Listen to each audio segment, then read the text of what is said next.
C'est ce vendredi 2 mai 2025 que les membres du comité provincial de la synergie des femmes pour la paix et la sécurité en RDC, antenne du Tanganyika, ont été reçus par le chef du bureau programme du PNUD, province du Tanganyika, Dr Ephraim Maboudiabé.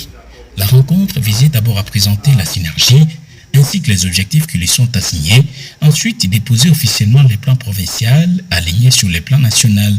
Ces documents stratégiques reprennent l'ensemble des activités prévues dans le cadre du plan annuel en matière de paix et de sécurité dans la province du Tanganyika.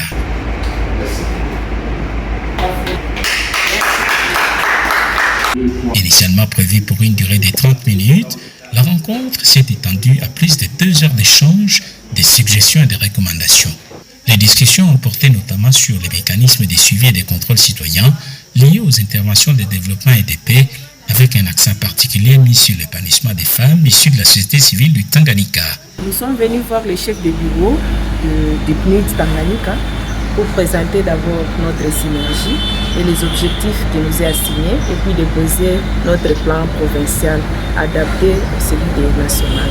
Il est tellement content et puis il nous a dit qu'il est là, il doit nous accompagner parce que parmi nos missions, il fallait aussi demander le partenariat avec le PNUD en tant que synergie, faire les contrôles citoyens à chaque fois qu'on a besoin.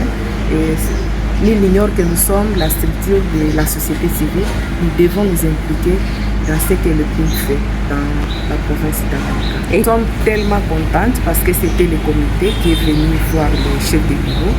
Et il nous a orientés, suggéré même, et il a aussi donné certaines recommandations que nous devons mettre en place.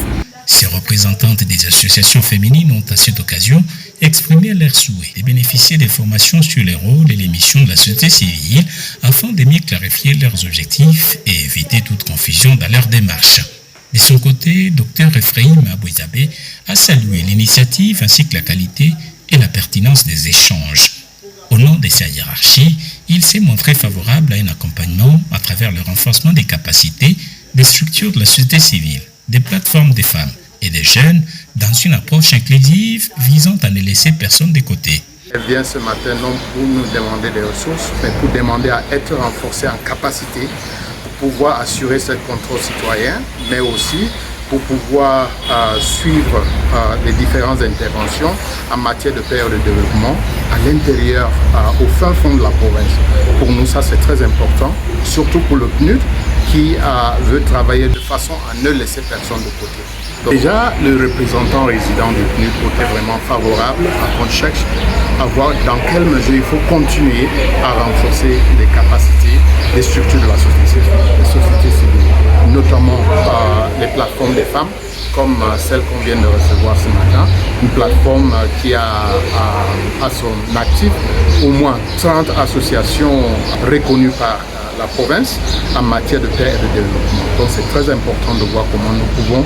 Avant de se séparer, les deux parties ont pris rendez-vous pour la semaine prochaine afin de poursuivre les échanges et définir les prochaines étapes.